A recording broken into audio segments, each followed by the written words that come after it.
Hello my dear student, मैं अमन sir एक बार फिर से अपनी कोचिंग के YouTube channel Patel coaching centre की तरफ से आपका स्वागत करता हूँ। बच्चों, अभी तक चैनल पर कक्षा 11 के फिजिक्स का पहला वीडियो यानी चैप्टर 1 का अपलोड हो चुका है। ठीक है, तो जो बच्चे अभी ना देखें उसे आप देखिए। आज हम कक्षा 11 के मैथ का पहला वीडियो अपलोड करने चल रहे हैं। तो देखिए, आपका जो आता है पहला जो टॉपिक है सेट, समुच्चय।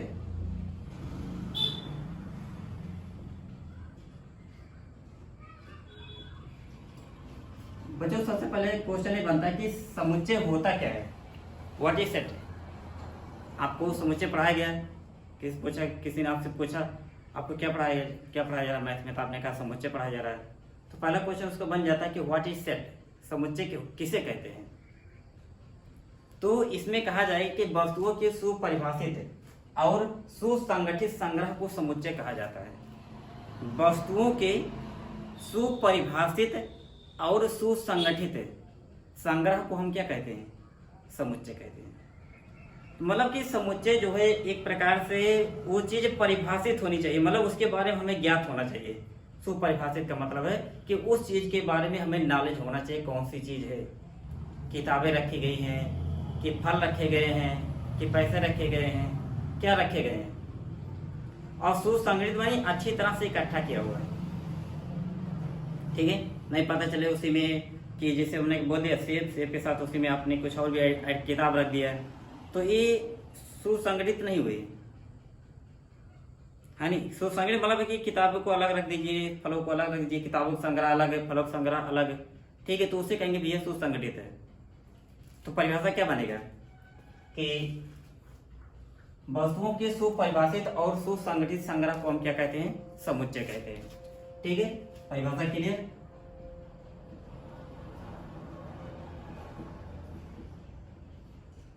वस्तुओं के सुपरिभाषित, याद करिएगा, वस्तुओं के सुपरिभाषित और सुसंगठित संग्रह को हम क्या कहते हैं, समुच्चय कहते हैं। अब आता है कि समुच्चय निरूपण की विधियां।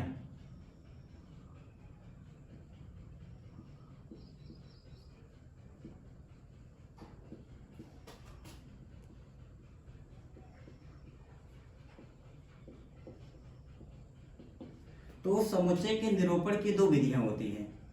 समुच्चय के निरूपण की दो विधियां होती हैं।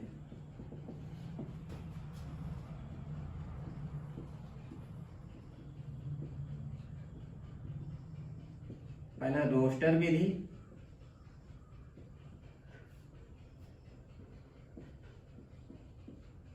गुण विधि। आपको बहुत सी नई नई चीजें इसमें बताएंगे और आप देखिएगा कितना मजा आएगा पढ़ने में। ठीक है, तो रोस्टर विधि नंबर 2, गुण विधि। तो इसी विधि को जैसे हमने पढ़ा रोस्टर विधि, पेपर में आ गया कि सारणी विधि,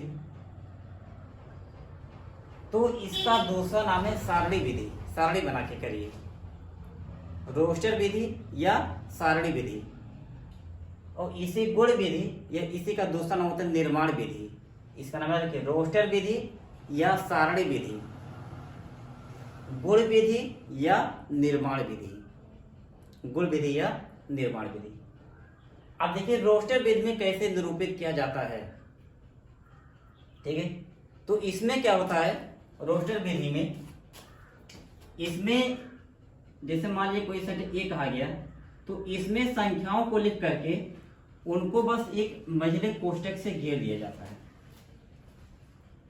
ठीक है, इस दिन में क्या करेंगे, संख्याओं को जो भी रहेंगे उनको हम क्या करेंगे, लिखेंगे कलम से और उनको एक मझले कोष्टक से घेर देते हैं।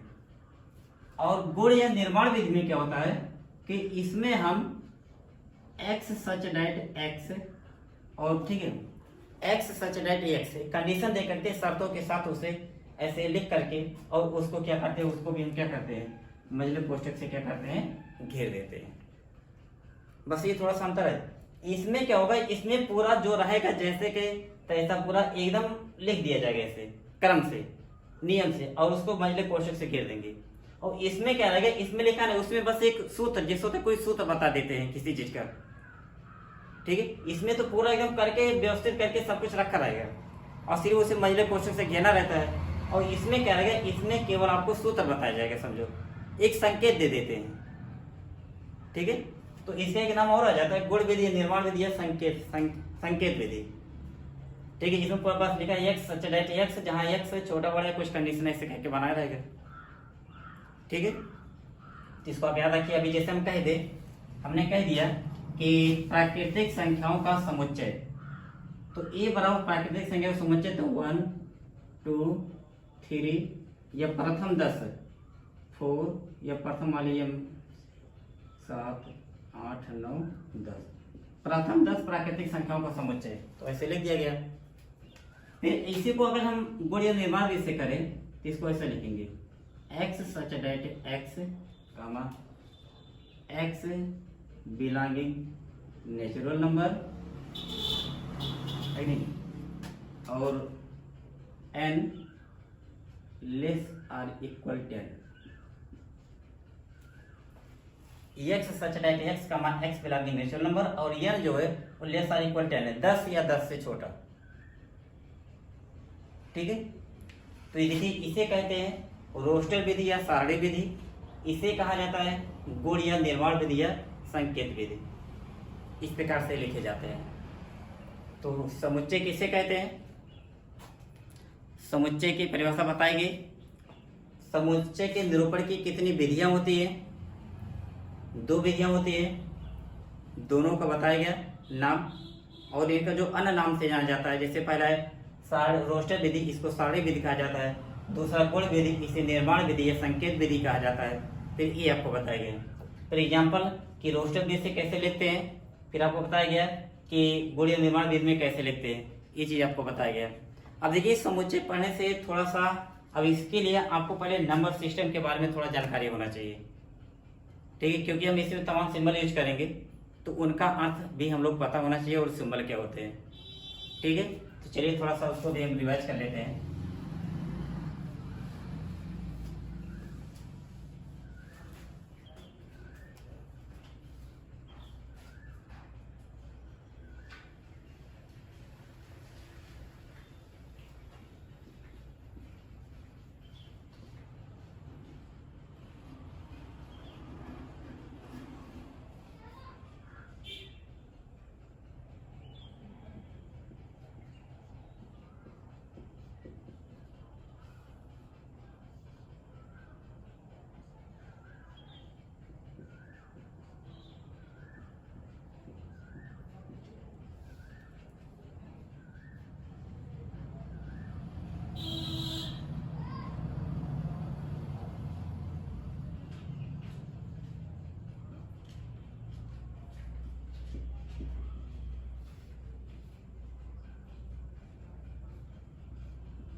पूर्णांक,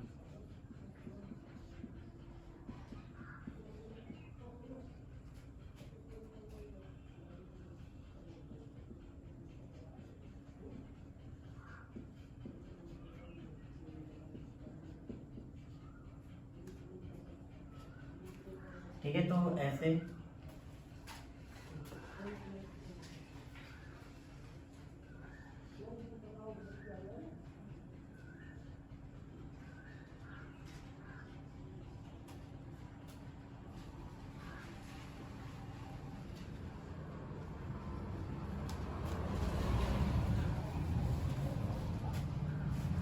इसको पहले आप नोट कर लीजिए, N A O R I I plus I minus और क्यू,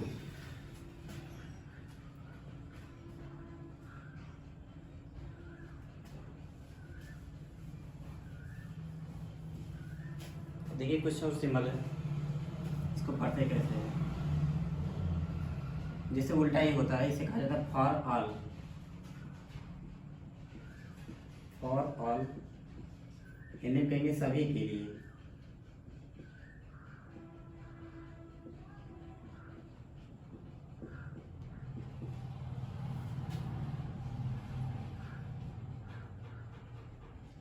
एप्सिलॉन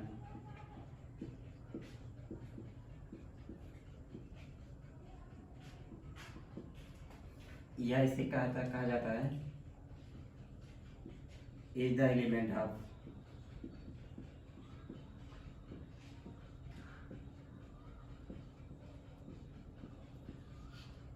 या बिलोंग्स टू।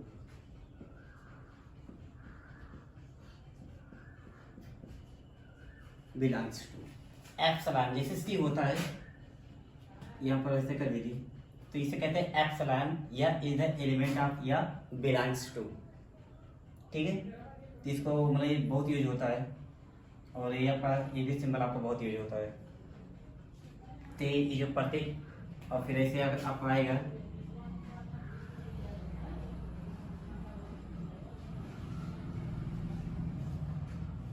इसे यूनियन कहेंगे,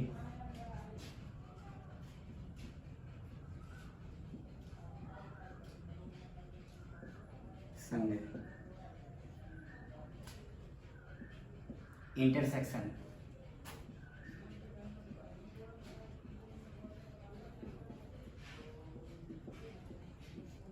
उभयनिष्ठ या सर्वनिष्ठ,